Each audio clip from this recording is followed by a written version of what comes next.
Depois do evento da Unimed, o concerto no parque que vocês viram aí com Cleiton e Cledir, e a palavra do gerente de marketing da Unimed Porto Alegre, Gerson Luiz da Silva, vamos conversar com um dos donos da Unimed, exatamente, um dos donos da Unimed Porto Alegre, porque são mais de 6 mil médicos cooperativados para 720 mil beneficiados. Por isso, essa força toda da Unimed, e por isso, esse prazer de voltar a Clarté Clínica, excelência com carinho, aqui na Vila Assunção, uma conversa com o Dr. Marcos Dias Ferreira, urologista renomado e formado pela Harvard nos Estados Unidos. Doutor Marcos, tudo bem? Tudo bem, Clóvis. Muito obrigado mais uma vez pela oportunidade de estar aqui prestigiando o teu programa. E é uma satisfação realmente poder falar para toda a tua audiência, que é uma audiência extremamente qualificada, um grande público que tu tens também aqui no litoral, né, na cidade de Porto Alegre, e já histórico também de fãs, né? É mais do que um público, é um conjunto de fãs.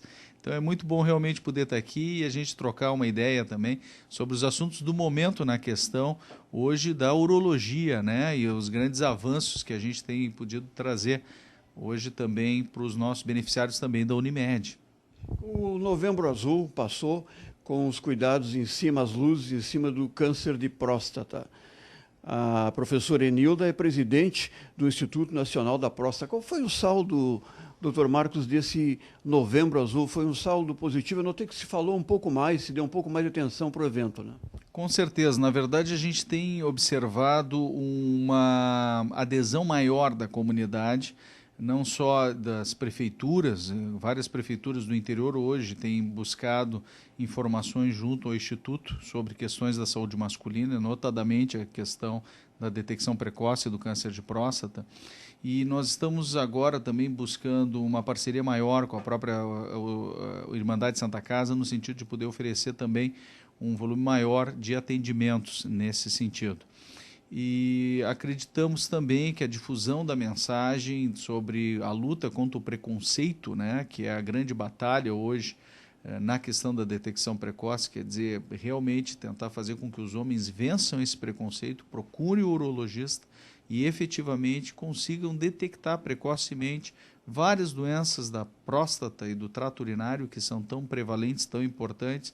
Está aí a situação do Pelé, né, que não nos deixa mentir, né, e que mostra a gravidade que uma condição dessas urológica pode atingir. O que aconteceu? O que está acontecendo na real com o Pelé, doutor? Pois é, das informações que a gente tem dos colegas lá de São Paulo, de fato ele teve um problema sério, Clóvis, relacionado à formação de cálculos, obstrução do trato urinário. Um paciente normalmente forma cálculos na bexiga quando ele tem obstrução causada pela próstata. Então já se sabe por isso, né, embora a gente não possa ter todos esses detalhes de forma tão escancarada assim na imprensa, mas no meio médico a gente pode deduzir que problemas nesse sentido devem ter acontecido para que ele tivesse a formação de pedras dentro da bexiga. Fora isso, também tem a informação de que ele teria desenvolvido cálculos no ureter e nos rins. E cálculos no ureter e nos rins muitas vezes acabam sendo negligenciados pelo próprio paciente. Achando... Para completar, ele só tem um rim, né? Exatamente. Então, tu imaginas assim um indivíduo que desenvolva um cálculo que no rim migre para o ureter, esse desenvolvimento, essa migração desse cálculo pode causar obstrução, Clóvis. E essa obstrução favorece a dilatação do sistema urinário dele, e no caso dele só um rim, e o rim não é um órgão passível de submeter uma dilatação, porque quanto mais pressão existe sobre esse rim, mais chance tem de que elementos da urina passem para dentro do sangue desse paciente.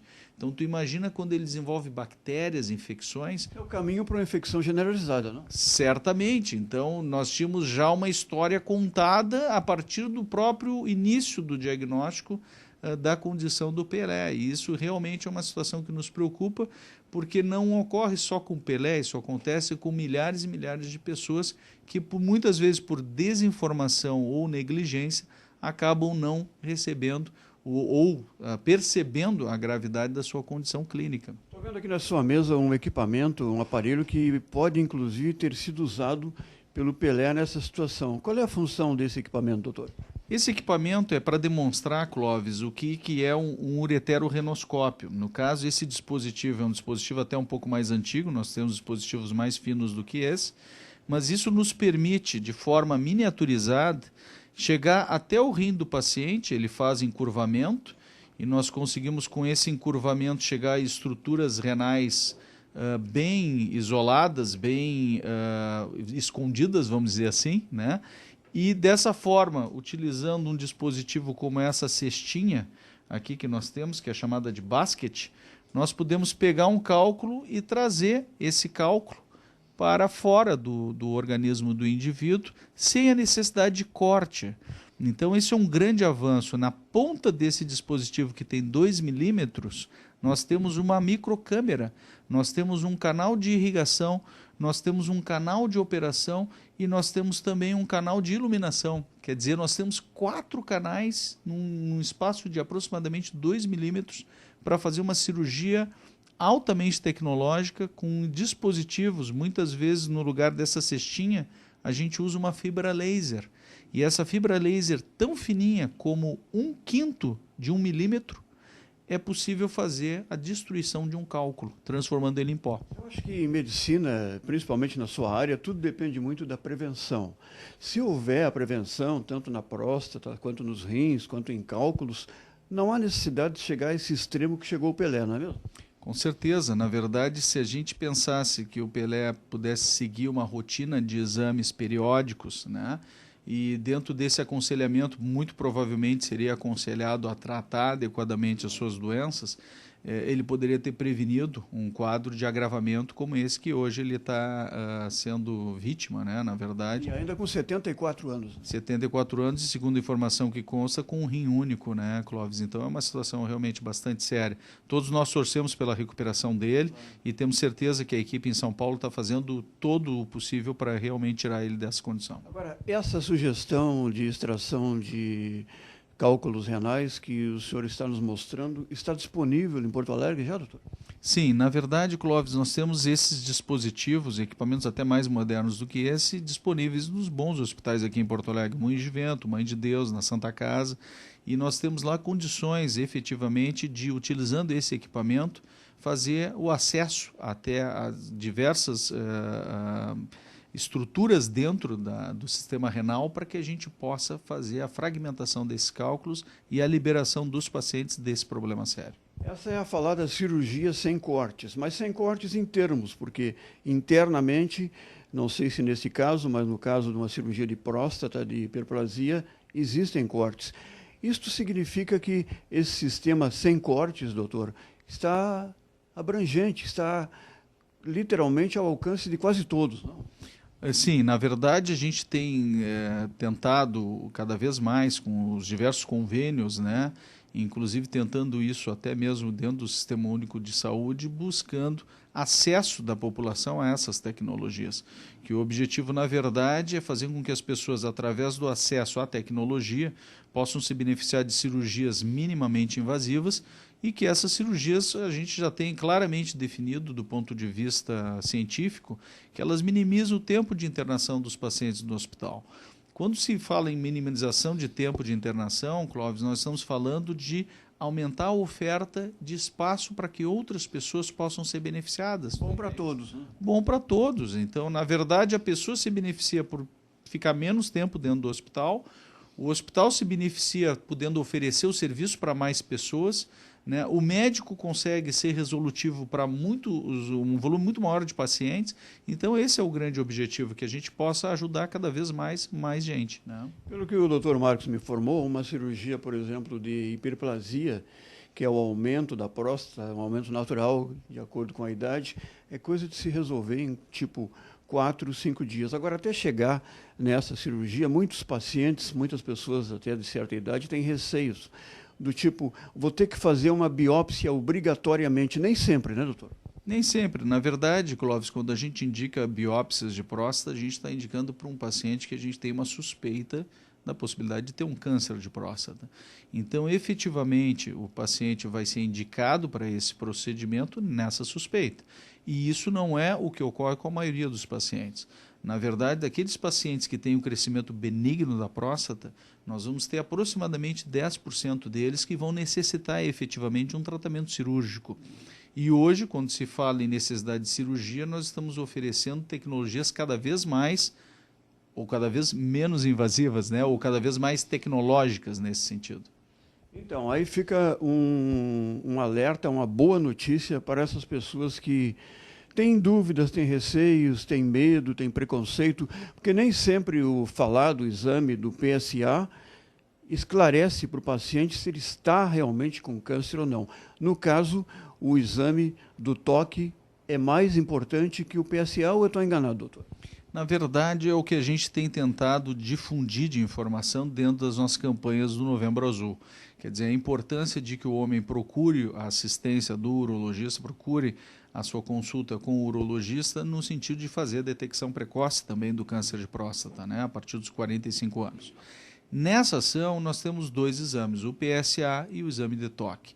Os 2 são importantes, Clóvis. Na verdade, cada 10 homens que a gente faz o diagnóstico de câncer de próstata, em 2 deles o PSA é absolutamente normal.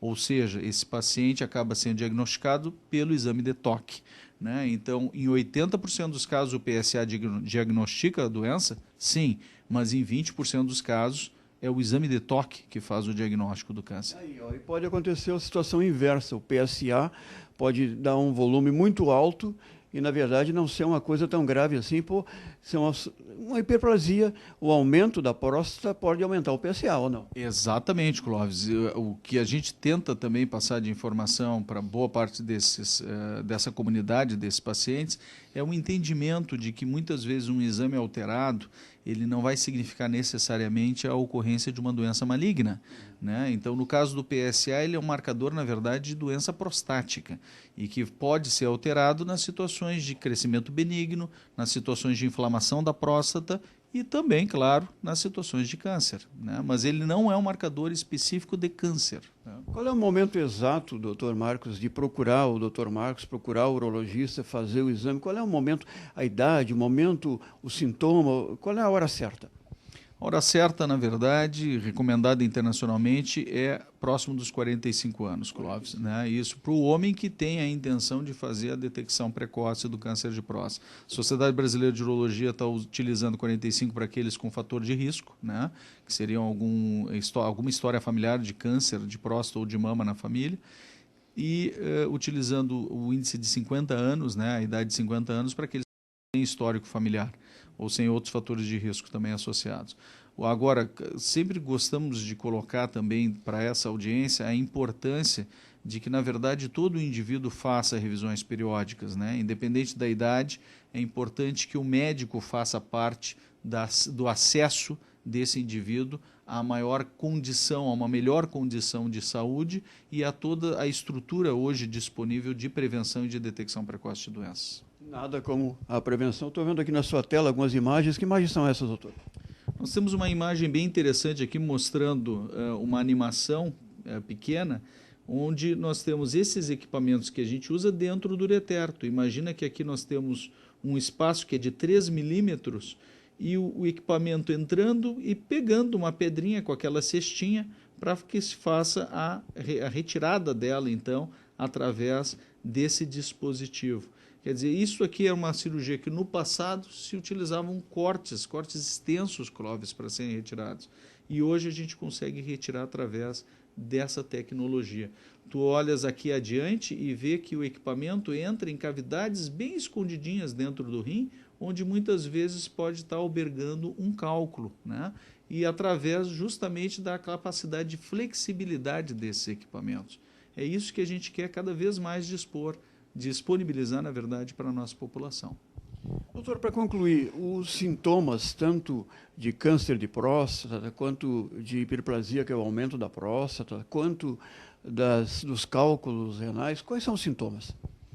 Quando a gente fala de sintomas, em especial de próstata, nós podemos dividir assim entre aquilo que a gente considera os sintomas do trato urinário inferior, né, que são sintomas que quando o indivíduo tem um afinamento do jato, né, ele fica com um jato mais fino, ele acaba acordando à noite várias vezes para urinar, ele acaba tendo que ir frequentemente ao banheiro durante o dia. Não consegue esvaziar a bexiga. Ele muitas vezes porque ele não está conseguindo ter o esvaziamento adequado da bexiga. Então ele já entra num restaurante procurando onde é que é a porta do banheiro. Na né? praia deve ser um horror isso. Na praia, numa viagem, quer dizer, ele já procura alguns pontos de referência onde ele possa ter acesso a um banheiro. Cria um problema social. Tremendamente, porque ele se vê restrito no seu convívio social, nas suas atividades em decorrência disso. Então, isso é muito comum no paciente com hiperplasia. Quando a gente fala de cálculo urinário, nós já estamos falando de uma outra manifestação muito importante, que é a manifestação dolorosa, ou muitas vezes a presença de infecções urinárias de repetição, e que o paciente não sabe que por trás daquelas infecções ele tem cálculos urinários. Homens e mulheres. Homens e mulheres. Isso independe, na verdade, do sexo do paciente, né? Porque isso é uma questão muito importante. Muitas vezes as pessoas imaginam que o urologista é só o médico do homem. E, na verdade, ele é o médico do trato urinário, né? Ele é o cirurgião do trato urinário. É que não existem mulheres urologistas. Na verdade, agora tem aumentado cada vez mais o número de residentes mulheres, né, que têm optado pela urologia. E a gente acredita que isso realmente vai ser um grande ganho também para a especialidade, viu, Clóvis? Isso vai ser muito bom.